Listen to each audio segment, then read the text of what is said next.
there is not yet a church teaching, which an infallible teaching of the magisterium, which says that the canonizations are per se infallible teachings of the church. This does not exist. It is only a theological opinion by the theologians. So we have to distinguish these very carefully. And since it is not yet proclaimed as a truth of faith, we are not obliged to believe when someone is canonized. Of course, we have to, it is prudentially, we can accept this simply in trusting the church authority. But there were cases in the history of the church where some saints who were on the list of the official saints in the Martyrologium Romanum, in the martyrology, that they disappeared. And so it cannot be a truth, a revealed truth of faith of God, because God did not reveal the church that a concrete person is now in heaven, or there is a concrete person in hell. There is no divine revelation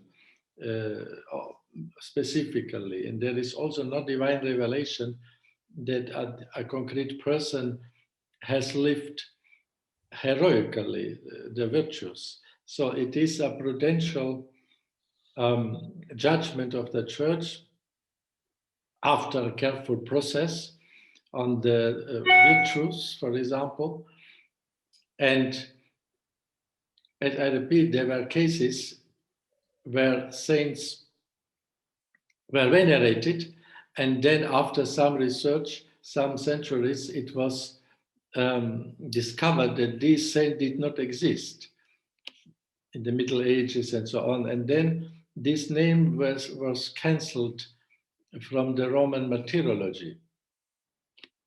And the Roman martyrology, the list of the saints, was composed by Cardinal Cesare Baronio in the 16th century in Rome, a historian. And a couple of saints whom we today still have in the martyrology, they were simply added by this Cardinal Baronio without any process.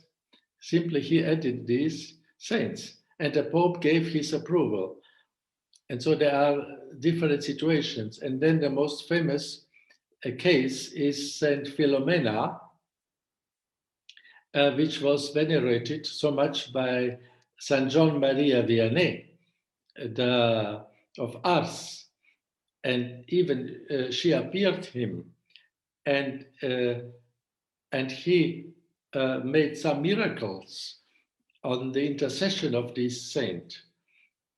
And then in the 19th century, the popes approved mass formularies and divine office in honor of the Saint Philomena. And after, in the 20th century, the historians made an inquiry and said, this saint did not exist, they say.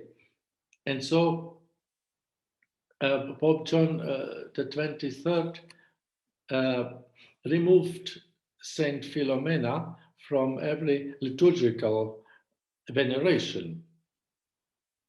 And then in the new martyrology of John Paul II, this saint simply disappeared.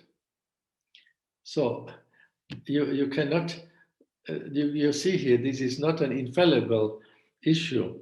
When some saints suddenly are cancelled from the list, it is a prudential judgment of the church. But I repeat, we can, in the usual cases, we can trust in this and invoke the saints. And St. Thomas Aquinas says, even if we would invoke a saint who did not exist or a wrong saint, our veneration goes always to God, not to this saint.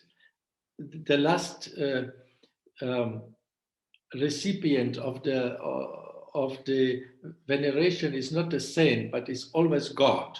And therefore, all the prayers are ultimately are arriving by God, and God concedes his graces.